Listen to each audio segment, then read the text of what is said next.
बेटा ये some basic concept of chemistry का सेकंड लेक्चर है। पहले लेक्चर में हमने जो बेसिक टर्म्स थी कि एटम्स क्या होते हैं, मॉलिक्यूल्स क्या होते हैं, मिक्सचर्स क्या होते हैं और होमोजेनियस मिक्सचर्स, हेटेरोजेनियस मिक्सचर्स, ये सब किया था। उसके बाद में कुछ प्रेशर मेजरमेंट टर्म्स, कुछ भाई वॉल्यूम मेजरमेंट टर्म्स और टेम्परेचर का एक दूसरी यूनिट में कन्वर्जन, ये सब सीखा था। उसके बाद में आज के लेक्चर में हम क्या करेंगे, यहाँ पे डेंसिटी के बारे में पढ़ेंगे कि डेंसिटी की यूनिट क्या होती है। उसके बाद में आइडियल गैस इक्वेशन, डाल्टन से एटॉमिक थ्योरी, फिर जो इम्पोर्टेंट टर्म्स हैं कि एटॉमिक मास यूनिट क्या होती है, एटॉमिक मास क्या होता है, रिलेटिव एटॉमिक मास क्या होता है, मोल क्या होता है, ग्राम एटॉमिक मास क्या होता है, एटमॉस्फेयर क्या होती है। उसके बाद में एसटीपी और एनटीपी वॉल्यूम, एनटीपी पर वॉल्यूम कैसे आते हैं गैस के, वाई मैप करेंगे हम। ठीक है, 21 से मोल से वॉल्यूम कैसे बताएं, नंबर कैसे बताएं, मास से वॉल्यूम नंबर, ये सारी चीज़ें कैसे बताएं।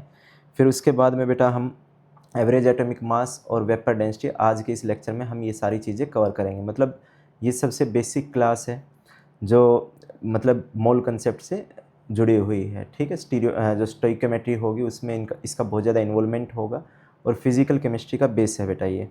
तो सबसे पहले देखते हैं हम कि यहाँ पे डेंसिटी, तो डेंसिटी की जो एसआई यूनिट है बेटा वो किलोग्राम पर मीटर क्यूब होती है। अदर यूनिट्स ग्राम पर एमएल में हो सकता है। लास्ट क्लास में हमने करा था कि 1 ml जो है वो 1 सेंटीमीटर क्यूब के इक्वल भी होता है। तो ग्राम पर एमएल की जगह पे हम ग्राम पर सेंटीमीटर क्यूब या ग्राम सीसी, ग्राम पर सीसी लिख सकते हैं। ठीक है, उसके बाद में आइडियल गैस इक्वेशन बेटा स्टेट्स ऑफ मैटर में इसका काफ़ी यूज़ होता है। एडवांस का चैप्टर है स्टेट्स ऑफ मैटर। और वैसे सॉल्यूशन में भी कब अलग अलग सिचुएशंस में हम अलग अलग गैस कांस्टेंट यूज़ करेंगे। जो मेंस का पेपर आता है उसमें तो वैल्यू दी होती है लीटर बार वगैरह में, लेकिन मतलब जो मॉड्यूल्स होते हैं अलग अलग इंस्टीट्यूट के उसमें ये वैल्यू कई जगह मेंशन नहीं करी होती। तो कौन सी वैल्यू कब यूज़ करनी है हम वो सीखेंगे। तो आइडियल गैस इक्वेशन बेटा क्या है अपनी, P V is equal to N R T. यहाँ पे जो पी है, ठीक है बेटा, वो पी प्रेशर है, वी वॉल्यूम है, एन नंबर ऑफ मोल्स और R gas constant, T temperature in kelvin.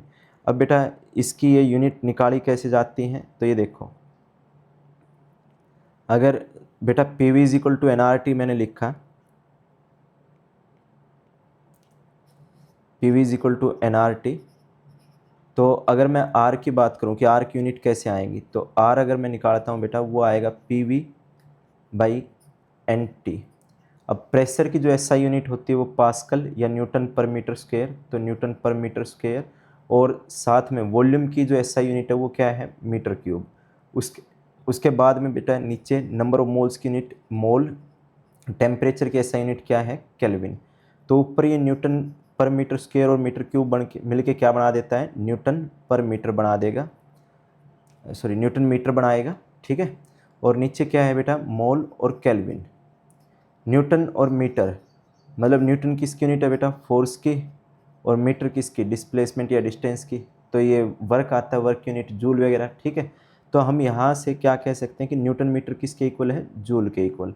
तो जो गैस कांस्टेंट की एसआई यूनिट आई वो क्या आ गई, जूल पर केल्विन पर मोल। और आर की जो वैल्यू होती है बेटा, आर की वैल्यू होती है 8.314 जूल पर केल्विन पर मोल, ये वैल्यू होती है बेटा।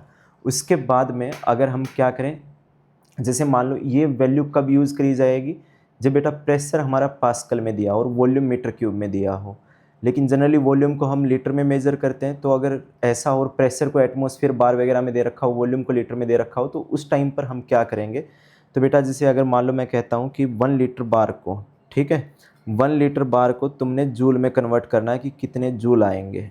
ठीक है, जूल कितने होंगे इसमें कन्वर्ट करना है। तो बेटा लास्ट क्लास में हमने करा था इससे पहले वाले लेक्चर में कि 1 लीटर जो है वो किसके इक्वल होता है, 10⁻³ मीटर क्यूब के। और जो बार है वो किसके इक्वल, 10⁵ पास्कल के या 10⁵ न्यूटन पर मीटर स्क्वायर। तो यहाँ से बेटा क्या आ जाएगा अपने पास में, 10⁻² न्यूटन मीटर। और न्यूटन मीटर को क्या कहते हैं, जूल कहते हैं बेटा। ठीक है, तो अब यहाँ से हम क्या कर सकते हैं कि जैसे यूँ कि अगर 100 जूल, ठीक है, 100 जूल किसके इक्वल आया, 1 लीटर बार के। 1 जूल किसके इक्वल होगा, 1 जूल होगा 1/100 लीटर बार के। और अगर 8.314 जूल मैंने बताना हो तो ये किसके इक्वल आएगा, 1/100 इंटू 8.314 लीटर बार के। तो ये वैल्यू आ जाती है बेटा अपने पास में 0.08314 लीटर बार। इसका कब यूज़ करना है बेटा हमने, कि अगर मान लो जो आइडियल गैस इक्वेशन हमने कहीं पे वो अप्लाई करनी है, P V is equal to N R T. तो अगर प्रेशर हमारा दिया हुआ है बार में, ठीक है, प्रेशर बार में दिया हो, वॉल्यूम दिया हो लीटर में, तो आर को हमने क्या यूज़ करना है 0.08314 लीटर बार। और नीचे बेटा क्या रहेगा इसके, केल्विन, और ये मोल रहेगा, क्योंकि यहाँ पर टेम्परेचर से मल्टीप्लाई करेंगे तो टेम्परेचर केल्विन में, और मोल यहाँ पे कैंसिल हो जाएगा कि दोनों तरफ सेम हमारी यूनिट बचे, ठीक है।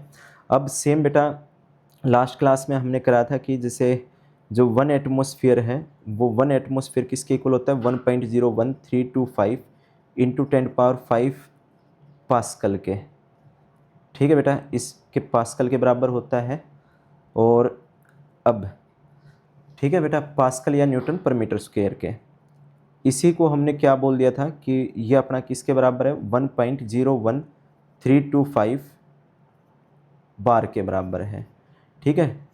इसको 10⁵ पास्कल को हमने क्या बोल दिया था 1 बार बोला था, लास्ट क्लास में हमने ये करा था। तो बेटा एक चीज़ हमारे पास में आई कि 1 एटमॉस्फेयर इज इक्वल टू 1.01325 इंटू 10⁵ न्यूटन पर मीटर स्क्वायर। ये कैसे वैल्यू आती है, लास्ट क्लास में हमने ड्राइव करा था। तो बेटा अगर मान लो अब वॉल्यूम जो है वो हमें दिया हो लीटर में, और प्रेशर जो है वो दिया हो एटमॉस्फेयर में, तो गैस कांस्टेंट की कैसे वैल्यू, हम कौन सी वैल्यू यूज़ करेंगे, कैसे वो वैल्यू फाइंड आउट करेंगे। तो इसके लिए जैसे हमने अभी भाई लीटर बार को जूल में कन्वर्ट करा था कि जूल में कितना आ रहा है ये, सेम हम लीटर एटमॉस्फेयर को किस में कन्वर्ट करेंगे, जूल में कन्वर्ट करेंगे। तो लीटर की जगह पे मैं क्या लिखूँ 10⁻³ मीटर क्यूब लिखूँ यहाँ पे, 10⁻³ मीटर क्यूब। और जो एटमॉस्फेयर है बेटा, एटमॉस्फेयर की जगह पे क्या लिखूँ 1.01325 इंटू 10⁵ न्यूटन पर मीटर स्क्वायर, ये चीज़ मैं लिखूँगा। तो बेटा यहाँ से क्या बच जाएगा, ये 101.325 इंटू 10⁻, तो ये ख़त्म हो जाएंगे भाई, यहाँ पे 10⁻² आएगा, उसी को मैंने मल्टीप्लाई करके लिखा है, साथ में मिलेगा ये न्यूटन मीटर मिलेगा, ठीक है। अब न्यूटन मीटर को क्या कहा जा सकता है, जूल कहा जा सकता है। इसका मतलब जो 1 लीटर एटमॉस्फेयर है, 1 लीटर एटमॉस्फेयर आता है बेटा 101.325 जूल के। तो अगर मान लो अब मुझे 8.314 को जूल को लीटर एटमॉस्फेयर में कन्वर्ट करना है, तो मैं कैसे करूँगा कि 101.325 joule is equal to 1 litre atmosphere, और 1 जूल किसके इक्वल बेटा 1/101.325 लीटर एटमॉस्फेयर, और 8.314 जूल जो कि गैस कांस्टेंट की वैल्यू होती है ये वाली। अगर इसको कन्वर्ट करना हो तो 1/101.325 इंटू 8.314 लीटर एटमॉस्फेयर, ऐसे मैं लिखूँगा बेटा। तो ये वैल्यू सोल्व करने पर बेटा क्या आ जाती है अपने पास में 0.0821 लीटर एटमॉस्फेयर। तो गैस कांस्टेंट की वैल्यू बेटा, अगर P V is equal to N R T हमने ये इक्वेशन यूज़ करनी है, प्रेशर हमारा दिया हुआ है एटमॉस्फेयर में, वॉल्यूम हमारा दिया हुआ है लीटर में, तो आर की जगह पे हम क्या यूज़ करेंगे 0.0821 लीटर एटमॉस्फेयर, और नीचे क्या आता है इसके केल्विन और मोल आएगा, ठीक है। ये वाली चीज़ यूज़ करी जाएगी। उसके बाद में बेटा अगर जो प्रेशर है हमारा, ठीक है, प्रेशर दिया हो हमारा किलो पास्कल में, प्रेशर किस में दिया हो किलो पास्कल में, और जो वॉल्यूम है वो दिया हो लीटर में। तो अगर मान लो मुझे किलो पास्कल लीटर को जूल में कन्वर्ट करना है, किलो पास्कल लीटर को मैं जूल में कन्वर्ट करना चाहूँ कि कितने जूल आएंगे ये। अब बेटा यहाँ पर किलो की जगह पे, किलो का मतलब 10⁻3, पास्कल मतलब Newton per metre square, litre क्या होता है 10⁻³ मीटर क्यूब। तो ये क्या आ जाएगा बेटा 1 मतलब 10⁻0, और न्यूटन मीटर किसके इक्वल बेटा, यहाँ से मतलब किसी की पावर 0 1 होता है, तो ये आ गया 1 जूल के इक्वल, मतलब 1 किलो पास्कल लीटर, या मतलब 1 जूल अपना किसके इक्वल है 1 किलो पास्कल लीटर के। और जो 8.314 जूल होगा वो किसके इक्वल आएगा 8.314 किलो पास्कल लीटर के इक्वल आएगा। तो ये वाली वैल्यू हमने कब यूज़ करनी है बेटा, ये यूज़ करनी है अगर मान लो आइडियल गैस इक्वेशन का यूज़ करना हो कहीं पे, और आइडियल गैस इक्वेशन में, ठीक है, आइडियल गैस इक्वेशन में ऐसा आ जाए, ये मैंने लिख दिया P V is equal to N R T, pressure दिया हो किलो पास्कल में और वॉल्यूम किस में दिया हो, लीटर में, तो आर की जगह पे हम क्या यूज़ करेंगे, 8.314 ही यूज़ करेंगे, 314, और यहाँ पर जो यूनिट आएगी वो क्या आएगी, किलो पास्कल लीटर, नीचे क्या आएगा बेटा, केल्विन और मोल। ये जो चीज़ है ये केल्विन है, ऊपर जो लिखा हुआ है वो क्या है बेटा, किलो लिखा हुआ है, ठीक है। तो इस चीज़ का यूज़ करना है हमने। एक और लास्ट इसमें कि 4.184 जूल होता है 1 कैलोरी के इक्वल। अगर 1 जूल देखेंगे तो वो किसके इक्वल आएगा, 1/4.184 कैलोरी के इक्वल। अगर 8.314 जूल इसको हमने कैलोरी में कन्वर्ट करना हो तो 1/4.184 इंटू 8.314 यहाँ पर कैलोरी, तो ये नियरली 2 के इक्वल आ जाता है। ये अलग अलग टाइम में, ठीक है, अलग अलग सिचुएशन में गैस कांस्टेंट की वैल्यूज़ बताई गई हैं बेटा। अब मैं इनको दिखा देता हूँ जो लिखा हुआ है यहाँ पे, कि अगर एसआई यूनिट जो है वो तो इसकी 8.314 जूल पर केल्विन पर मोल, कैलकुलेशन के लिए कि कई बार 8.314 से काटना और मतलब इसको मल्टीप्लाई करना है, ठीक है, डिवाइड करना मल्टीप्लाई करना मुश्किल हो जाए तो इसकी जगह पे 25/3 यूज़ किया जा सकता है।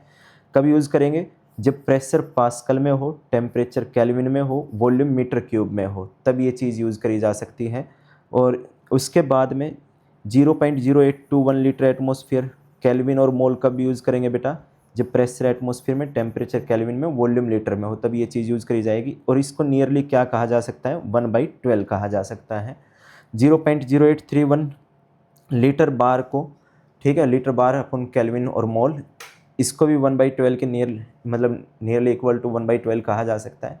ये कब यूज़ करनी है, जब प्रेशर किस में हो, अपना प्रेशर बार में हो, टेम्परेचर केल्विन में, वॉल्यूम लीटर में। फिर ये कैलोरी बताया गया है अभी जो पीछे हमने कराया है कि 1.98 कैलोरी होता, मतलब अगर कैलोरी में वैल्यू ली जाती है तो 1.98 कैलोरी पर केल्विन पर मोल, जो कि नियरली 2 के इक्वल होता है। थर्मोडायनेमिक्स में इसका यूज़ होगा। किलो पास्कल लीटर में सेम वैल्यू रहेगी, ये ऊपर बता रखा है यहाँ पे कि ये ऊपर किलो है, नीचे केल्विन। ये कैसे आती है वैल्यू, अभी मैंने सोल्व करके दिखाया होगा। उसके बाद में बेटा नेक्स्ट है अपना डाल्टन एटॉमिक थ्योरी। एनसीईआरटी में ये some basic concept of chemistry में ही दी हुई है। क्या है ये थ्योरी, अपने एक बार इसको पढ़ लेते हैं। तो बेटा डाल्टन ने बताया कि एटम इज स्मॉलेस्ट, ठीक है, इसका इतना कोई खास यूज़ होगा नहीं, लेकिन एक बार अपन देख लेते हैं कि atom is smallest particle of matter which can not be further divided. भाई डाल्टन ने क्या बोला था कि एटम जो है वो स्मॉलेस्ट पार्टिकल है, उसको आगे डिवाइड नहीं करा जा सकता, लेकिन आज के टाइम पे हमें पता चला कि सब एटॉमिक पार्टिकल है, तो ये बात फेल हो गई। सब एटॉमिक पार्टिकल जैसे इलेक्ट्रॉन, प्रोटॉन, न्यूट्रॉन। उसके बाद में उसने कहा कि atoms of same element are identical in all properties, कि एक ही एलिमेंट के सारे जो पार्टिकल्स होंगे उनकी प्रॉपर्टीज़ क्या होंगी, एक जैसी होंगी। लेकिन ये चीज़ आइसोटोप्स की डिस्कवरी के बाद फेल हो गई। जैसे अगर कार्बन एलिमेंट की बात करी जाए तो कार्बन एलिमेंट में ही 2 तरह के पार्टिकल होंगे, एक ऐसे जिनका मास 12 है, दूसरे ऐसे जिनका मास 14 है बेटा। उसके बाद में atoms of different elements have different properties, की अलग अलग एलिमेंट्स के एटम्स की प्रॉपर्टीज़ अलग अलग होगी। लेकिन ये चीज़ कब गलत प्रूव हुई, ये प्रूव हुई बेटा आइसोबार्स के केस में। तो आइसोबार्स कौन से होते हैं, जिनका सेम मास नंबर हो बट डिफरेंट एटॉमिक नंबर। जैसे आर्गन और कैल्शियम, ये 2 अलग अलग एलिमेंट थे, लेकिन इनकी एक मास वाली प्रॉपर्टी सेम मिली कि इनमें number of proton plus proton, ठीक है, number of proton plus neutron, sorry, ये क्या है, दोनों में इक्वल है, मास नंबर दोनों का इक्वल है। उसके बाद में atoms can neither be created nor be destroyed, that is mass remains conserved. ये चीज़ भी फेल हो गई क्योंकि न्यूक्लियर रिएक्शन में कुछ मास किसकी फॉर्म में डिसअपियर हो जाता है, एनर्जी की फॉर्म में। उसके बाद में जो एक और स्टेटमेंट थी कि atoms combine in simple whole number ratio to form compounds, कि भाई जैसे हमने जितने भी कंपाउंड पढ़े हैं वो ऐसे पढ़े होंगे कि जैसे H2O, यहाँ पे 2 hydrogen 1 oxygen, AlCl3 1 aluminium 3 chlorine. उसके बाद में Al2O3 पढ़ाओ तो 2 एल्यूमिनियम और 3 ऑक्सीजन। लेकिन बेटा कुछ नॉन स्टोइकोमेट्रिक कंपाउंड भी मिले। नॉन स्टोइकोमेट्रिक कंपाउंड कौन से होते हैं, जो फॉर्मूला ना फॉलो करें, जैसे आयरन 2 ऑक्साइड। यहाँ पे भाई अपन ने अगर मान लो 10 आयरन ऑक्साइड लिए होते तो अपने को 10 तो Fe2 पॉजिटिव मिलने चाहिए थे, और 10 O2 नेगेटिव मिलने चाहिए थे। लेकिन 12th क्लास में सॉलिड स्टेट में हम पढ़ेंगे कि यहाँ पर कुछ Fe2 पॉजिटिव, मैं एक बार ये चीज़ दिखा देता हूँ सॉलिड स्टेट में डिफेक्ट्स के अंदर। ठीक है बेटा, कुछ Fe2 पॉजिटिव क्या करते हैं, कुछ Fe2 पॉजिटिव अपनी पोजीशन से निकल जाएंगे। जैसे ये ग्रीन कलर है, ये किसको दिखा रहा है, O2 नेगेटिव को इंडिकेट कर रहा है। जो ये भाई यहाँ पे ऑरेंज कलर दिख रहा है, ये किसको कर रहा है, Fe3 पॉजिटिव को। पिंक कलर किसको, Fe2 पॉजिटिव को। तो यहाँ पे बेटा Fe2 पॉजिटिव रहा होगा इनिशियली, Fe2 पॉजिटिव रहा होगा, यहाँ पर Fe2 पॉजिटिव, पहले तो ये बराबर बराबर रहे होंगे, फिर ये Fe2 पॉजिटिव एक यहाँ से निकल गया होगा। तो न्यूट्रलाइज करने के लिए, मतलब चार्ज को बैलेंस बनाए रखने के लिए, चार्ज को बैलेंस करने के लिए ये दो Fe2 पॉजिटिव किस में कन्वर्ट हो जाते हैं, Fe3 पॉजिटिव में कन्वर्ट हो जाते हैं। तो इसमें बेटा जो हमने रेशियो देखा था आयरन का, जो फॉर्मूले के अकॉर्डिंग आना चाहिए, स्टोइकियोमेट्रिक के अकॉर्डिंग जो आना चाहिए, वो नहीं मिला बेटा। जैसे यहाँ पे इसका एग्जाम्पल लिखा हुआ है Fe 0.95O। तो ये चीज़ भी कि होल नंबर रेशियो में कंबाइन करेंगे, ये चीज़ भी फेल हो गई है। उसके बाद में बेटा यहाँ से अपनी इम्पोर्टेंट चीज़ें स्टार्ट होती हैं, सम इम्पोर्टेंट टर्म्स। सबसे पहले एटॉमिक मास यूनिट। ठीक है, एटॉमिक मास यूनिट को और क्या क्या बोला जाता है, इसको बेटा यूनिफाइड मास भी बोला जाता है, और म्यू से डिनोट करा जाता है, या क्या बोला जाता है, डाल्टन भी इसको हम बोल देते हैं। एटॉमिक मास यूनिट क्या है बेटा, एटॉमिक मास यूनिट, ठीक है, इस पे हम एक बार आएंगे। उससे पहले मैं एक बार एटॉमिक मास तुम्हें बताना चाहूँगा कि एटॉमिक मास क्या होता है। एटॉमिक मास होता है मास of one atom expressed in AMU। AMU को अभी भूल जाओ। ठीक है भाई, मैं अगर यूँ कहूँ सिंपल सा कि किसी एटम का मास, किसी एटम का मास बताना हो बेटा, एटॉमिक मास, तो एटॉमिक मास क्या होगा, एटॉमिक मास आएगा अपना मास ऑफ प्रोटॉन। एटम के अंदर क्या क्या होते हैं, प्रोटॉन होते हैं, mass of protons plus mass of neutrons plus mass of electrons. अब बेटा इलेक्ट्रॉन्स का मास नेग्लिजिबल, ये इनके कंपैरिजन में क्या माना जाता है, नेग्लिजिबल। तो अपन क्या कह दें कि एटॉमिक मास किसके इक्वल होता है, एटॉमिक मास होता है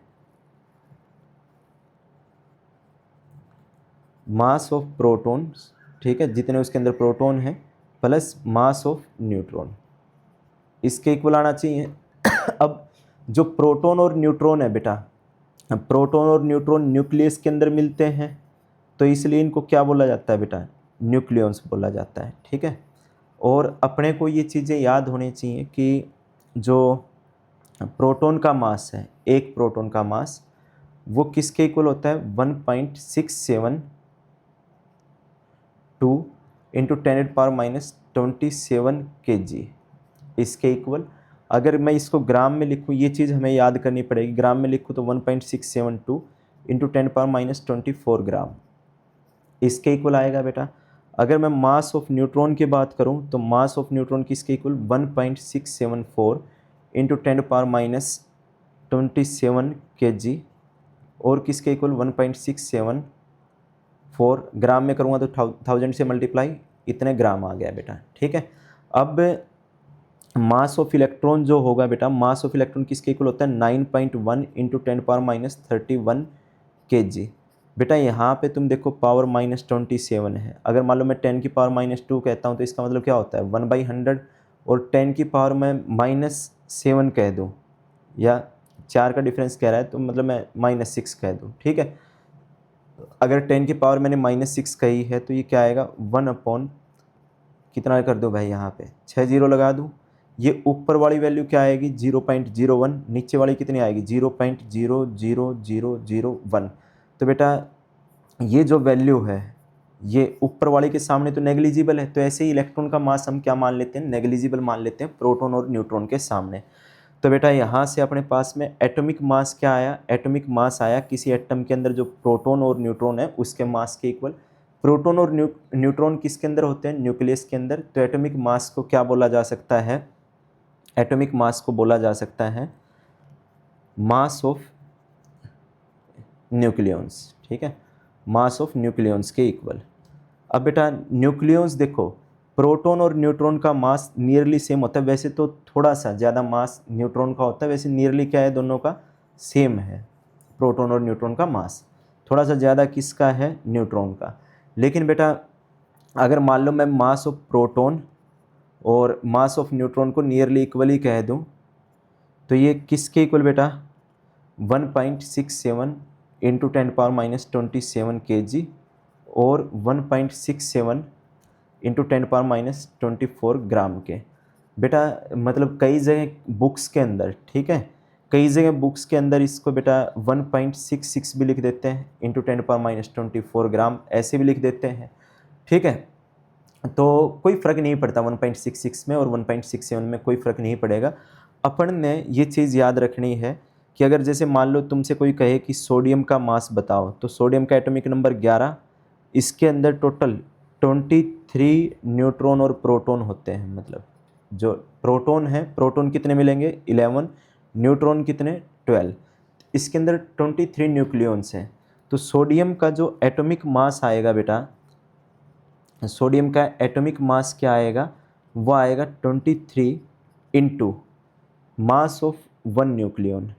भाई मतलब अगर एक के न्यूक्लियॉन, अगर मान लो किसी एक ऑब्जेक्ट में कोई एक टेबल है, एक टेबल का मास है वो 5 kg, अगर मुझे 20 का बताना है तो मैं क्या कर दूंगा, 20 इंटू 5 kg की एक के मास से मल्टीप्लाई कर दूं। तो सेम यहाँ पे एटॉमिक मास किसके इक्वल आएगा, 23 इंटू मास ऑफ 1 न्यूक्लियॉन, ठीक है, इसके इक्वल आएगा बेटा। अब 23 इंटू मास ऑफ 1 न्यूक्लियॉन आया तो 23, और यहाँ पे मास ऑफ 1 न्यूक्लियॉन कितना 1.66 इंटू 10⁻⁻24 ग्राम, ऐसे एटॉमिक मास बताया जा सकता है। अब जो हम चीज़ें कर रहे थे उसी पे वापस आते हैं कि इस वाले में बेटा जो एटॉमिक मास होगा, ये एटॉमिक मास यूनिट, इस पे आते हैं। एटॉमिक मास यूनिट को क्या बोला जाता है, यूनिफाइड मास, और डाल्टन भी इसको बोला जाता है। 1 AMU जो होता है, ठीक है, 1 AMU बेटा ये क्या डिफाइन करा गया, एटॉमिक मास यूनिट ये डिफाइन करी गई कि 1/12 of mass of C12 atom, कि एक C12 जो एटम है, कार्बन के 2 आइसोटोप, एक C12 एक C14, तो जो C12 वाला एक एटम होगा उसका 1/12 पार्ट होगा, उसको एटॉमिक मास यूनिट बोल देते हैं, ठीक है। तो बेटा अब मैंने लिखा ऐसे 1/12, ठीक है, 1/12, और कार्बन का जो C12 होगा उसके एक एटम का मास क्या आएगा, उसके अंदर कितने न्यूक्लियन है 12, और अभी हमने पढ़ा कि किसी एटम का मास क्या आता है, नंबर ऑफ न्यूक्लियन जो कि इसमें 12 है, इनटू मास ऑफ 1 न्यूक्लियन जो कि 1.66 इंटू 10⁻⁻24 ग्राम लिखा है, ये आया बेटा। अब ये जो इतनी चीज़ है ये क्या है, atomic mass of carbon, atomic mass of carbon है, और यहाँ से एटॉमिक मास ऑफ कार्बन जो होगा बेटा, ये जो 1/12 इसका करा 12 से 12 क्या हो जाएगा कैंसिल, तो लास्ट में अपने पास क्या बचा हो गया, ये 1.66 इंटू 10⁻⁻27 kg या 1.66 इंटू 10⁻⁻24 ग्राम, इसी को क्या बोला जाता है बेटा, 1 AMU बोला जाता है। क्या बोला जाता है, 1 AMU। तो तुमने अलग से याद रखने की ज़रूरत नहीं है कि भी तुम अलग से याद रखोगे कि 1 AMU की क्या वैल्यू होती है, प्रोटॉन और न्यूट्रॉन के मास के इक्वली होता है, ये चीज़ तुमने याद रखनी है बेटा, ठीक है। प्रोटॉन और न्यूट्रॉन का मास तुम्हें याद करना ही पड़ेगा स्ट्रक्चर ऑफ एटम के क्वेश्चंस के लिए, और केमिस्ट्री में ज़रूरत पड़ेगी इसकी बेटा, तो ये अपने याद रख लेना। एटॉमिक मास यूनिट की कोई डेफिनेशन पूछे तो ये क्या होता है, 1/12 of mass of 1 C12 atom. 1 C12 atom का मास क्या होगा, 12, उसके अंदर टोटल न्यूक्लियॉन्स हैं, न्यूक्लियन मतलब जो न्यूक्लियस के अंदर है न्यूट्रॉन और प्रोटॉन, और मल्टीप्लाई कर दें एक के मास से, ठीक है बेटा, 12 से 12 कैंसिल होके ये आ जाता है। अब atomic mass, mass of 1 atom expressed in AMU, तो एटॉमिक मास ये हमने अभी अभी करा है कि नंबर ऑफ न्यूक्लियन, और ये जो करा है बेटा मल्टीप्लाई, ये जो इतनी चीज़ है, ये इतना जो है ये बड़ा पोर्शन, ये क्या है बेटा अपना, ये अपना मास ऑफ 1 न्यूक्लियन है, जो अभी अभी हमने सीखा है, mass of 1 nucleon, mass of 1 nucleon. तो बेटा अगर मान लो एटॉमिक मास बताना हो, अब इस चीज़ को क्या बोला जा सकता है, इसको AMU लिखा जा सकता है इसकी जगह पे। तो अगर कोई तुमसे कहे कि find atomic mass of sulphur, तो एटॉमिक मास ऑफ सल्फर मतलब एक सल्फर के एटम का मास, तो इसमें 32 न्यूक्लियन, तो 32 के पीछे जस्ट क्या लगा देना है, AMU लगा देना है। और ग्राम में बताना पड़ जाए तो 32 इंटू 1.66 इंटू 10⁻24 ग्राम, केजी में बताना पड़ जाए तो -27 हो जाएगा यहाँ पे।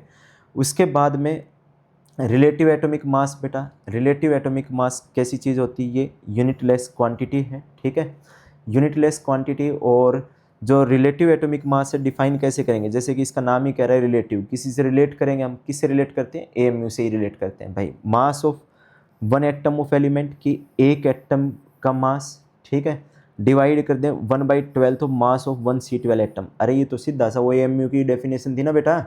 तो यहाँ से अपन क्या करेंगे, mass of one atom of element किसके equal, mass of one atom of element किसके equal, number of nucleon into mass of one nucleon, ठीक है, और 1/12 इंटू मास ऑफ भाई C12 करेंगे तो 1/12 इंटू C12 में कितने होते हैं न्यूक्लियन, 12, और मल्टीप्लाई करेंगे मास ऑफ वन न्यूक्लियन से, ये वन न्यूक्लियन से वन न्यूक्लियन कैंसिल हो जाएगा, 12 से 12, तो सिर्फ क्या बचेगा, नंबर ऑफ न्यूक्लियंस। तो रिलेटिव एटॉमिक मास किसके इक्वल होता है, नंबर ऑफ न्यूक्लियंस के। जैसे सेम क्वेश्चन अगर मैं यूँ कहूँ कि सल्फर का एटॉमिक मास मैंने लिख दिया 16s32, तो अगर सल्फर का कोई एटॉमिक मास पूछता है तो इसका एटॉमिक मास आएगा 32 AMU, 32 AMU, और 32 इंटू 1.66 इंटू 10⁻24 ग्राम, ये क्या है बेटा, इसका एटॉमिक मास है, ये इसका एटॉमिक मास है। कोई रिलेटिव एटॉमिक मास पूछे तो वो सीधा सामने क्या बताना होता है, उसका मास नंबर ही बताना होता है। अगर इसका रिलेटिव एटॉमिक मास पूछा जाता है तो वो क्या आएगा, खाली 32 आएगा, ठीक है, इस चीज़ को ध्यान में रखना है बेटा। उसके बाद में अगली जो चीज़ है मोल, बेटा मोल का अगर मैं मोल को तुम्हें समझाऊं तो एक अलग से एग्जाम्पल लेके हम समझते हैं, ठीक है। मोल क्या चीज़ होती है, किसी भी सब्सटेंस का एक मोल, ठीक है। मैं एग्जैक्ट डेफिनेशन की बात नहीं कर रहा, मैं कोई ऐसे ही समझने के लिए कहूँ कि जैसे मेरे हाथ में ये पेंसिल है और मैं इसके विद रेस्पेक्ट में मोल डिफाइन करना चाहूँ, तो भाई अगर मान लो मैं कोई नई डेफिनेशन देना चाहूँ मोल की, तो मैं कह दूँगा कि भाई अगर 50 ग्राम में, ठीक है, 50 ग्राम पेंसिल में, ठीक है, 50 ग्राम पेंसिल, इसमें नंबर ऑफ पेंसिल्स जितनी आएंगी, ठीक है। एक पेंसिल का मास मैंने बोल दिया, मास ऑफ वन पेंसिल मैंने बोला, मास ऑफ वन पेंसिल, ये मैंने बोल दिया 2 ग्राम। तो अगर मैं 50 ग्राम में पेंसिल निकालूंगा तो ये कितनी पेंसिल आ जाएंगी, 25 पेंसिल आ जाएंगी। अब बेटा ये क्या हुआ अपना कि मैं ऐसे डिफाइन कर दूं कि मोल किसी सब्सटेंस का एक मोल वो अमाउंट होगा जिसके अंदर उतनी ही एंटिटी हो जितनी 50 ग्राम पेंसिल के अंदर पेंसिल्स हैं। मतलब अगर जैसे मान लो मेरे पास ये रिमोट है, मुझे इस रिमोट का एक मोल बताना हो तो इस रिमोट का मोल क्या होगा कि 25 रिमोट लूँ मैं, उन 25 रिमोट का जो मास आएगा वो इसका एक मोल है। अगर भाई मुझे इसका चार्जर का, ठीक है, ये अडेप्टर जो पड़ा है कि यहाँ पे, इसका एक मोल बताना होगा तो मैं क्या कहूँगा कि भाई 25 ये अडेप्टर लूँ, उनका जो मास आएगा वो इसका एक मोल है। तो सेम बेटा यहाँ पे ये पेंसिल वेंसिल अडेप्टर ऐसा कोई सीन है नहीं। जो मोल डिफाइन करा गया है, मोल कैसे डिफाइन किया गया कि मोल किसी सब्सटेंस का, ठीक है, मोल किसी सब्सटेंस का वो अमाउंट है जिसके अंदर उतनी एंटिटीज़ हैं जितनी 12 ग्राम कार्बन के अंदर कार्बन के एटम्स हैं, ठीक है। तो मोल क्या डिफाइन करा गया बेटा, मोल डिफाइन करा गया amount of substance that contains as many entities मतलब वो एटम्स हो सकती हैं, मोलिक्यूल्स हो सकता है, इलेक्ट्रॉन प्रोटॉन न्यूट्रॉन कुछ भी, as there are atoms in 12 gram C12 isotope. मतलब बेटा अगर इस वाली चीज़ को हम देखें ऐसे, पहले तो मैं यूँ देख लूँ कि 12 ग्राम कार्बन में कितने कार्बन एटम आएंगे। तो 12 ग्राम कार्बन मैंने लिया, ठीक है, 12 ग्राम कार्बन लिया, इसमें मैंने बताना है 12 ग्राम मेरे पास C12 है, मुझे बताना है कि इसके अंदर कितने कार्बन के एटम हैं। तो देखो बेटा मैं पहले एक कार्बन के एटम का मास निकाल लूँ, ठीक है। जैसे 50 में 25 पेंसिल कैसे आई थी, मैंने 50 को एक पेंसिल के मास से डिवाइड किया था, तो सेम मैं यहाँ पे एक एटम का मास निकाल लेता हूँ। तो mass of 1C12 atom, 1C12 atom क्या आएगा बेटा, इसके अंदर कितने न्यूक्लियॉन्स हैं, 12, ठीक है, और एक न्यूक्लियॉन का मास कितना 1.66 इंटू 10⁻24 ग्राम। तो मैं कह दूँ यहाँ से कि 12 इंटू 1.66 इंटू 10⁻⁻24 ग्राम, ये कहा। उसके बाद में of C12 contains 1 C12 atom. कितना एटम है इसके अंदर? 1 C12 एटम। 1 ग्राम के अंदर कितना आएगा? 1 ग्राम ऑफ C12 कंटेन्स कितना बेटा? 1/12 इंटू 1.66 इंटू 10⁻⁻24 कार्बन एटम्स। इतने कार्बन एटम्स आएंगे इसके अंदर। उसके बाद में अगर मुझे 12 ग्राम में पता लगाना है तो मैं क्या कहूँगा? 12 ग्राम ऑफ C12 कंटेन्स कितने कार्बन के एटम? 1/12 और यहाँ पे into 1.66 into 10⁻⁻24 into 12 carbon atoms into carbon atoms. ठीक है बेटा। अब यहाँ से 12 से 12 कैंसिल हो गया, तो ये जो वैल्यू सोल्व करी ये आई अपने पास में 6.02 इंटू 10⁻23 कार्बन एटम्स। बेटा एक चीज़ और आगे मैं इसका यूज़ करूँगा, ये याद रखना है तुमने कि जैसे 1/2 जो है, 1/2 किसके इक्वल आता है? 0.5 के। तो बेटा अगर मुझे ऐसे मल्टीप्लाई करी 2 और 0.5 की मल्टीप्लाई होगी तो ये 1 आएगा। इस चीज़ का मैं अभी थोड़ी देर में ही यूज़ करूँगा। एक तो ये कि अपने पास आ गए अभी कार्बन के कितने एटम आ गए? 6.022 इंटू 10⁻23 कार्बन एटम्स किस में होते हैं? 12 ग्राम कार्बन में। तो मैं यूँ कहूँ कि H2O का 1 मोल बताओ। H2O का क्या बताओ? 1 मोल बताओ। तो H2O का अगर मुझे 1 मोल बताना हो तो ये क्या होगा कि भाई नंबर ऑफ मतलब amount of H2O that contains 6.02 into 10⁻23 molecules of H2O, ये उसका 1 मोल होगा बेटा। उसके बाद में अगर मैं कहूँ कि भाई सोडियम एटम का 1 मोल बताओ तो तुम क्या कहोगे? इसका 1 मोल क्या आएगा? इसका 1 मोल आएगा amount of sodium that contains 6.02 into 10⁻23 atoms of sodium. ठीक है, अभी इसको अपन सोल्व करेंगे कि ये वैल्यू कैसे आती है, कैसे पीछे ग्राम लग जाता है। तो देखो बेटा, ये निकाला कि भाई कितने एटम्स आए? 6.022 इंटू 10⁻23 एटम्स आए थे जो अभी हमने सोल्व कराए। तो 1 मोल में कितनी स्पीसीज होती हैं बेटा? 1 मोल में इतनी स्पीसीज होंगी या एंटिटीज़ होंगी। ठीक है, इसको एवोगैड्रो नंबर बोला जाता है। ठीक है, Na से डिनोट किया जाएगा। 6.022 इंटू 10⁻23 इसकी वैल्यू होती है। उसके बाद में बेटा जो अगली चीज़ आई अपनी gram atomic mass. Gram atomic mass क्या होगा? Mass of 1 mole atoms in grams. 1 mole atoms का मास किस में? ग्राम्स में। अब बेटा अगर मैं 1 मोल एटम देखूं तो देखो सिंपल सा इसको भी अगर करें तो अपने को यूँ पता है ग्राम एटॉमिक मास, मैंने बोला अभी ग्राम एटॉमिक मास। ठीक है, ये क्या है? 1 मोल एटम का मास। ठीक है, तो पहले तो मैं यूँ देख लूँ 1 एटम का मास क्या होगा? तो mass of 1 atom, mass of 1 atom किसके इक्वल आता है बेटा? नंबर ऑफ न्यूक्लियॉन्स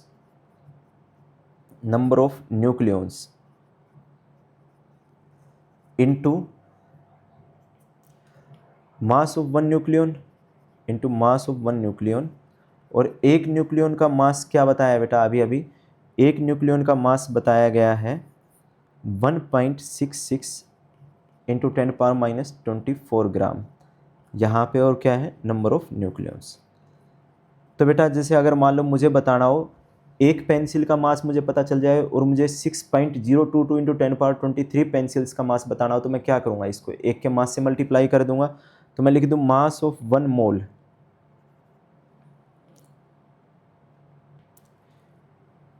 यहाँ पे mass of 1 mole, mass of 1 mole atoms क्या आएगा बेटा? ये आ जाएगा अपना नंबर ऑफ न्यूक्लियॉन्स और इंटू 1.66 इंटू 10⁻⁻24 ग्राम। ये तो है बेटा अपना मास ऑफ वन एटम, और एक मोल का बताने के लिए एक मोल में जितने एटम है मैं उससे मल्टीप्लाई करूँगा। एक मोल में कितने एटम होते हैं? 6.022 इंटू 10⁻23। अभी देखो मैंने तुम्हें एक चीज़ बोली थी कि तुमने याद रखना है कि 1/2 0.5 के इक्वल है, तो अगर 2 और 0.5 की मल्टीप्लाई होगी तो ये 1 आ जाएगा। तो बेटा तुम देखो अभी थोड़ी देर पहले ही ऊपर हमने जब एक को डिवाइड करा है 1.66 इंटू 10⁻24 से, तो क्या आया है? अरे मतलब 1 को 1.66 इंटू 10⁻24 इससे डिवाइड करा है, तो क्या आया था यहाँ पे? 6.02 इंटू 10⁻23। अब अगर जाके ये यहाँ पर मल्टीप्लाई होगा तो क्या आ जाएगा? 1 आ जाएगा। तो बेटा इतनी चीज़ की मल्टीप्लाई, ये ग्राम भी लगा हुआ है इसमें, इतनी चीज़ की मल्टीप्लाई क्या आ जाती है? 1 ग्राम। तो हम यहाँ से क्या समझे कि mass of 1 mole atoms, mass of 1 mole atoms, ठीक है, मास ऑफ 1 मोल एटम्स किसके इक्वल आएगा? ये आएगा number of nucleons, number of nucleons into 1 ग्राम के, इनटू 1 ग्राम, इसके इक्वल आएगा बेटा। तो अभी एक क्वेश्चन के थ्रू हम इसको समझते हैं। अगर मैं कहूँ कि भाई 11Na23, सबसे पहले मैं पूछूं कि इसका एटॉमिक मास बताओ, तो इसका एटॉमिक मास तुम बताओगे बेटा, एटॉमिक मास बताओगे इसका 23 AMU और 23 U लिख देते हैं। और अगर ग्राम में मुझे लिखना पड़ जाए तो मैं क्या लिखूँगा? 23 इंटू 1.66 इंटू 10⁻24 ग्राम, केजी में भी लिखा जा सकता है। अगर बेटा मुझे इसका रिलेटिव एटॉमिक मास बताना पड़ जाए, ये राम बताना पड़ जाए, ठीक है, रिलेटिव एटॉमिक मास, तो वो क्या आएगा? खाली 23, पीछे कुछ भी नहीं लगाना। अगर मुझे इसका ग्राम एटॉमिक मास और इसको मोलर मास, एक मोल का मास मोलर मास भी बोल सकते हैं, मोलर मास बताना पड़ जाए तो सिर्फ क्या लिख देना है बेटा? 23 ग्राम लिख देना है, ठीक है। उसके बाद में यहाँ पे एक चीज़ और जो हमने आगे समझनी है वो क्या है कि जैसे अगर मैं ऐसे लिखता हूँ बेटा कि सोडियम जो है मैंने लिखा 46 AMU ऑफ सोडियम, इसमें तुम बताओ सोडियम के कितने एटम हैं? तो बेटा मैं क्या कहूँगा कि अगर 23 AMU होता सोडियम का, 23 AMU ऑफ सोडियम किसके इक्वल बेटा? 1 एटम ऑफ सोडियम के। और अगर 1 AMU होता तो बेटा कितना आता? 1 AMU होता तो ये आता 1/23 एटम ऑफ सोडियम। और अब ये कितना है बेटा? यहाँ पे 46 AMU है, तो 46 AMU लेंगे तो ये क्या आएगा? 1/23 इंटू 46 एटम्स ऑफ सोडियम, मतलब कितने सोडियम आएंगे बेटा? यहाँ पर 2 सोडियम के एटम आ जाएंगे, 2 एटम्स ऑफ सोडियम। अगर 46 ग्राम में पूछे कि कितने एटम होंगे, ठीक है, 46 ग्राम ऑफ सोडियम दिया और पूछ ले सोडियम के कितने एटम हैं, तो हम क्या कहेंगे? हमें पता है कि 23 gram of sodium, 23 gram of sodium किसके इक्वल होता है बेटा? ये is equal to 1 mole of sodium. और 1 मोल ऑफ सोडियम का मतलब क्या है बेटा? 6.022 इंटू 10⁻23 एटम्स ऑफ सोडियम, यही मतलब है इसका। तो बेटा एक के अंदर कितने होंगे? 1/23 कर देंगे। 46 के अंदर कितने होंगे भाई? ऐसे देखो, एक के अंदर बताने हो तो कितने atom? 6.022 into 10⁻23 upon 46 upon 23 atoms of sodium, atoms of sodium. उसके बाद में जो लास्ट होगा बेटा अपना कि अगर 46 ग्राम में बताने हैं तो 46 ग्राम से मल्टीप्लाई करेंगे, ये क्या आ जाएगा? 2 इंटू, इस चीज़ को मैं क्या बोल सकता हूँ? Na, ये बड़ा Na, एवोगैड्रो नंबर।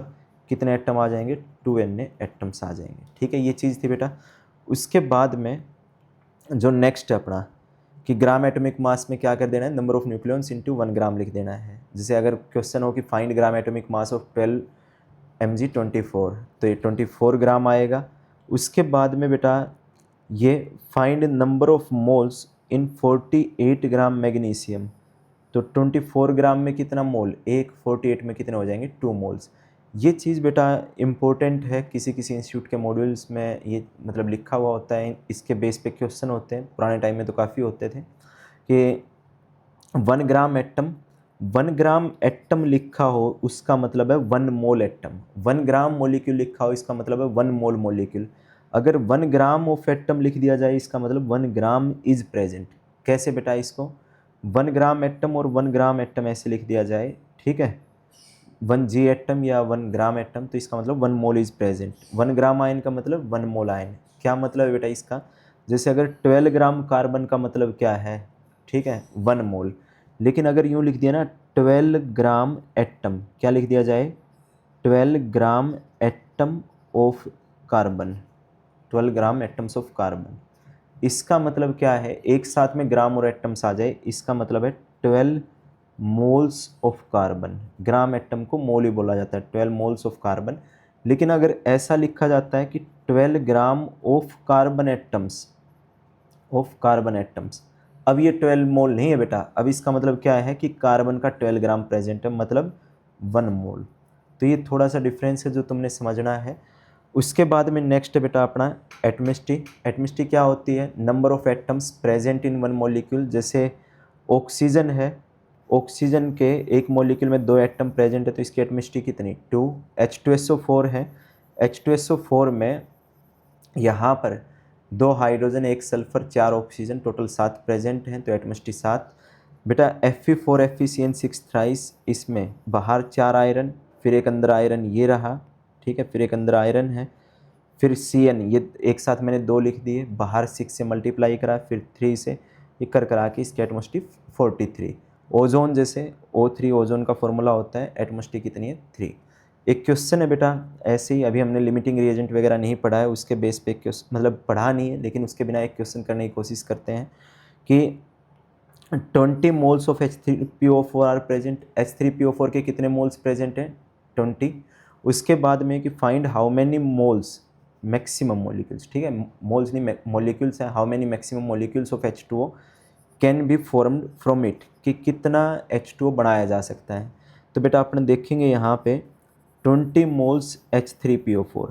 बेटा अगर इसका 1 मोल H3PO4 होता तो इसमें हाइड्रोजन के कितने मोल होते 3, 20 में कितने होंगे 60। ऐसे ही अगर एक H3PO4 होता है तो कितने ऑक्सीजन 4, 20 मोल में कितने भाई तुम्हारे ऑक्सीजन आएंगे 80।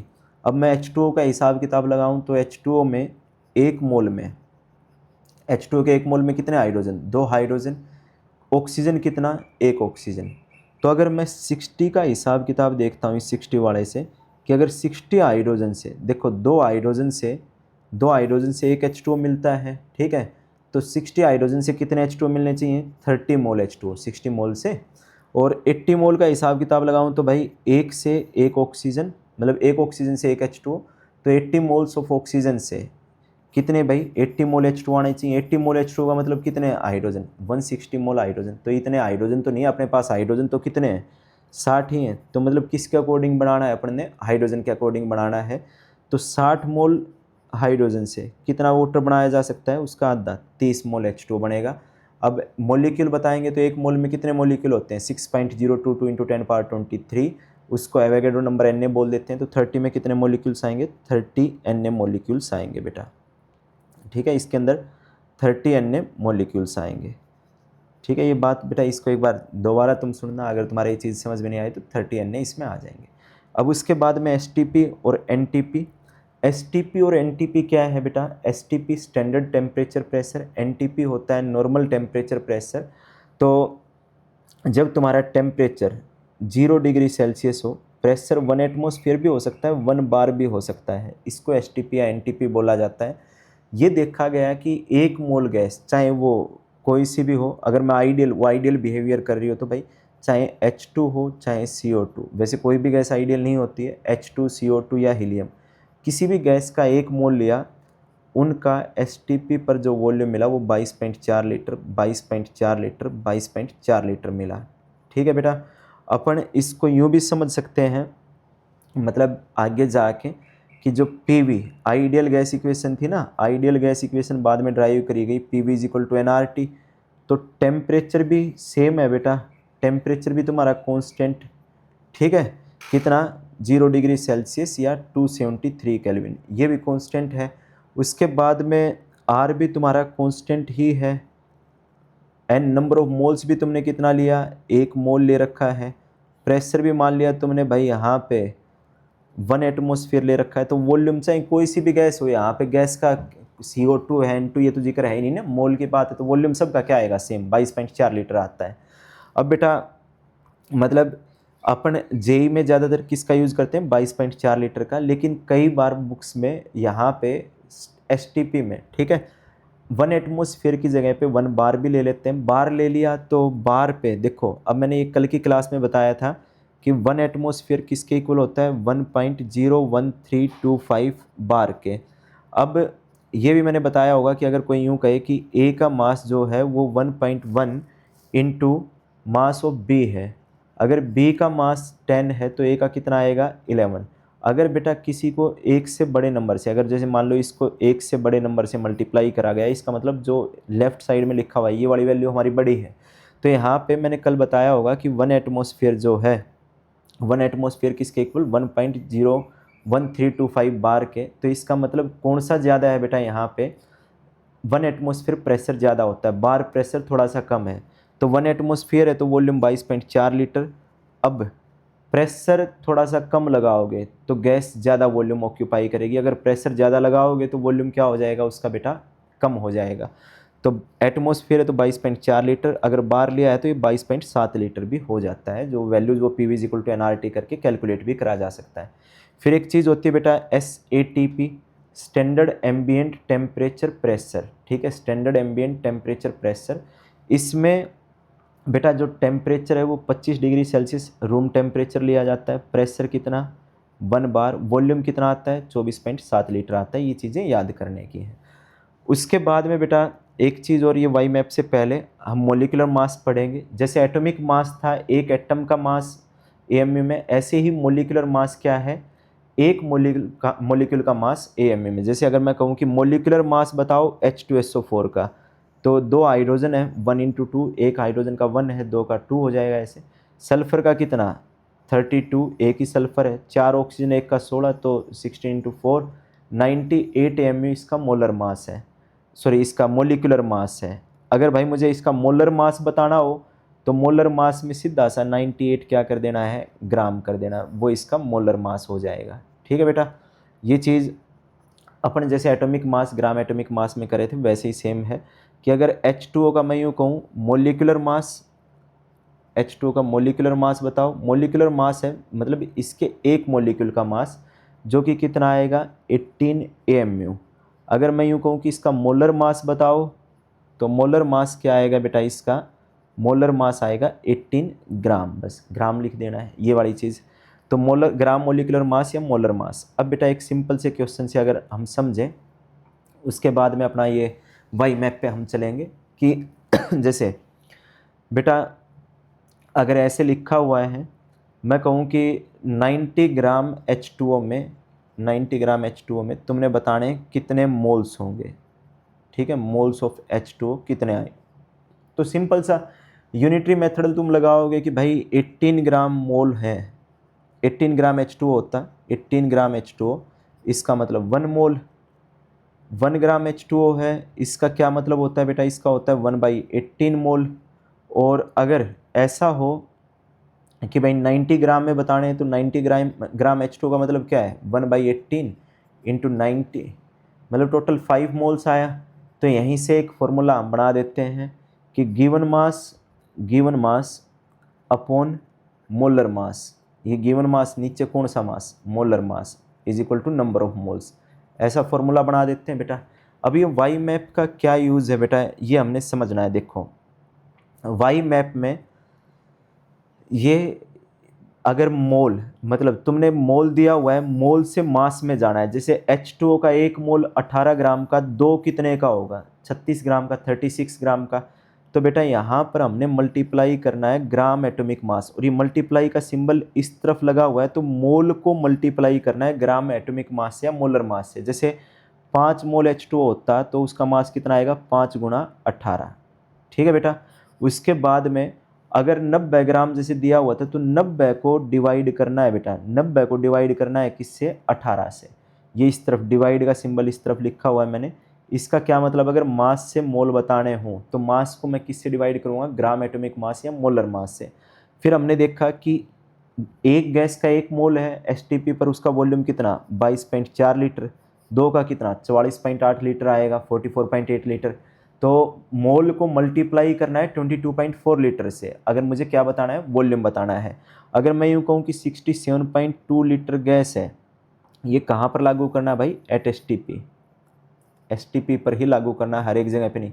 मैंने कह दिया 67.2 लीटर तुम्हारे पास कोई गैस है, उसके मोल बताओ, तो तुम क्या करोगे बेटा कि 67.2 इसको डिवाइड कर दोगे 1 मोल के वॉल्यूम से, कितने मोल आ जाएंगे, 3 मोल आ जाएंगे। तो वॉल्यूम को डिवाइड करना होता है 22.4 लीटर से। अगर भाई अपन ने देखा 1 मोल में कितने पार्टिकल, 6.02 इंटू 10⁻23, तो मतलब Na के इक्वल, तो मोल को मल्टीप्लाई करना है Na से। अगर भाई मैं यूँ कहूँ कि भाई 12.04 हैं और इंटू 10⁻23 इतने पार्टिकल, बताओ कितने मोल, तो तुम क्या करोगे, इसको 1 मोल में जितने होते हैं उससे डिवाइड कर दोगे, भाई तुम्हारे पास पार्टिकल आ जाएंगे। तो अगर नंबर से मोल बताना हो तो किससे, नंबर को डिवाइड करेंगे Na से। अब बेटा काम की चीज़, अगर तुमने कहीं से भी कहीं पे जाना हो, तुम्हें दे रखा हो मास, क्या दे रखा हो तुम्हें, मास दे रखा हो, तुमने बताना है नंबर, तो रास्ता कहाँ से होके गुजरेगा, मोल से होके गुजरेगा, ठीक है। तो अपने ये चीज़ तुमने ध्यान में रखनी है बेटा कि मास से अगर नंबर बताना है तो मास से पहले मोल में आओ, मोल से नंबर में जाओ। अगर नंबर से मास बताना है तो नंबर से मोल में आओ, फिर मोल से मास में जाओ। नंबर से अगर वॉल्यूम बताना है तो नंबर को पहले डिवाइड करो Na से, क्या आ जाएगा, मोल, और फिर मल्टीप्लाई कर दो 22.4 लीटर से, क्या आ जाएगा, वॉल्यूम आ जाएगा। अब इसको कुछ क्वेश्चन के थ्रू समझने की हम कोशिश करेंगे, ठीक है। कुछ क्वेश्चन के थ्रू इसको समझने की कोशिश करेंगे, जैसे फाइंड इलेक्ट्रॉन प्रोटॉन न्यूट्रॉन इन 8 ग्राम ऑक्साइड आयन, ठीक है। 8 ग्राम ऑक्साइड आयन का है बेटा, अगर 8 ग्राम ऑक्साइड आयन का है तो मैं क्या करूं यहाँ पे कि जैसे मैंने लिखा 8O16 और इसके ऊपर 2 नेगेटिव। बेटा जो ये नीचे लिखा होता है, ठीक है, ये होता है एटॉमिक नंबर, ठीक है। अगर मैं एक सिंपल सा ऐसे लिख देता हूँ कि ZXA, ये होता है अपना atomic number. Atomic number is equal to number of proton, ये नंबर ऑफ प्रोटॉन्स के भी इक्वल आता है, नंबर ऑफ प्रोटॉन्स के भी इक्वल होता है। और ये जो चीज़ है बेटा, जो A है मास नंबर, मास नंबर किसके इक्वल होता है बेटा, मास नंबर इक्वल होता है न्यूट्रॉन प्लस प्रोटॉन के। और जो एटॉमिक नंबर है वो नंबर ऑफ प्रोटॉन और number of neutrons, sorry number of electrons in neutral state में, ये नंबर ऑफ इलेक्ट्रॉन्स के भी इक्वल होता है। जैसे अगर बेटा मैंने यूँ लिखा 8O16, तो इसके अंदर 8 प्रोटॉन है, 8 इलेक्ट्रॉन है, और 16 मतलब न्यूट्रॉन प्लस प्रोटॉन, प्रोटॉन कितने 8, तो न्यूट्रॉन भी 8 आ जाएंगे। लेकिन बेटा अगर ये 8O2 नेगेटिव लिखा है तो प्रोटॉन तो फिक्स है, प्रोटॉन तो 8 ही, एटॉमिक नंबर 8 है। न्यूट्रॉन बेटा 16 किसके इक्वल आना चाहिए, न्यूट्रॉन प्लस प्रोटॉन, प्रोटॉन कितने 8, तो न्यूट्रॉन भी तुम्हारे पास में 8 आ गए। लेकिन बेटा 2 नेगेटिव आया है, इसका मतलब इलेक्ट्रॉन का नंबर 2 ज़्यादा हो रखा है, तो इलेक्ट्रॉन कितने आ जाएंगे हमारे पास में, 10 आ जाएंगे। तो अगर एक आयन की बात करी जाए बेटा, एक आयन ऑक्साइड का, उसके अंदर 8 प्रोटॉन, न्यूट्रॉन 8, इलेक्ट्रॉन 10 ये होते हैं। अब उसने एक आयन थोड़ी कहा है, उसने पहले कहा है 8 ग्राम ऑक्साइड आयन। तो 8 ग्राम ऑक्साइड आयन में पहले तो हम निकालें कितने आयन, तो बेटा देखो अपन ने नंबर निकालना है, क्या निकालना है, नंबर। तो पहले हम किस में जाएंगे, मोल में। मोल का फॉर्मूला क्या होता है, गिवन मास अपन मोलर मास। अब मैं यहाँ पे क्या करूँगा, इस 8 को डिवाइड करूँगा 16 से, 16 ऑक्सीजन का मोलर मास है, तो कितने मोल आ गए इस ऑक्साइड आयन के, 0.5। नंबर ऑफ आयन्स बेटा, अब इसको मैं मल्टीप्लाई करूँगा ना, ये जो मोल आया है, मोल किसका आया है, आयंस का। अगर H2O होता है, H2O को मैं 18 से डिवाइड करता तो मोल आता किसका, मोलिक्यूल्स का। तो ये आयंस का मोल आया है। अब नंबर ऑफ आयंस अगर मैं बताऊं तो बेटा क्या करूं, Na से मल्टीप्लाई कर दूंगा एवोगैड्रो नंबर से, इतने मोल्स आ गए, 0.5 मतलब 1/2। प्रोटॉन बेटा एक आयन में कितने प्रोटॉन थे, 8, Na/2 में कितने होंगे, 8 इंटू Na/2। अगर न्यूट्रॉन थे, न्यूट्रॉन कितने थे बेटा, यहाँ पर न्यूट्रॉन थे अपने 8, Na/2 में कितने होंगे, 8 इंटू Na/2। इलेक्ट्रॉन 10 थे तो कितने, 10 इंटू Na/2। उसके बाद में बेटा फाइंड इलेक्ट्रॉन प्रोटॉन न्यूट्रॉन इन 20 ग्राम D2O। 20 ग्राम D2O में तुमसे इलेक्ट्रॉन प्रोटॉन और न्यूट्रॉन पूछे गए हैं।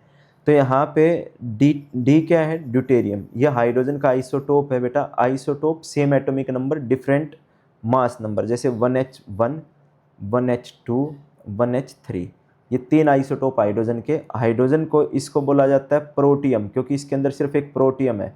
अरे ये एक एटॉमिक नंबर है, ये प्रोटॉन के इक्वल बेटा।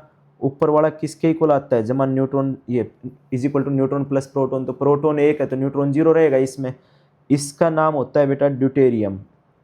इसकी जगह पे डी भी लिख देते हैं। और लास्ट वाले का नाम क्या होता है, ट्रीटियम होता है। ठीक है। अब बेटा तुम ड्यूटेरियम में देखोगे तो ड्यूटेरियम क्या है। अगर मान लो मुझे H2O लिखना हो तो H2O को मैं ऐसे लिख सकता हूँ 1H1 1H1 और साथ में 8O16। तो ड्यूटेरियम में D2 है, 2 ड्यूटेरियम, यहाँ पे 2 ड्यूटेरियम है तो 1H2 फिर 1H2 8O16। तो बेटा अब ड्यूटेरियम में मैं प्रोटॉन देखूँगा तो ये नीचे वाला देखो, 1 प्रोटॉन, दूसरा प्रोटॉन और 8 प्रोटॉन। ये टोटल प्रोटॉन कितने आ गए, 10।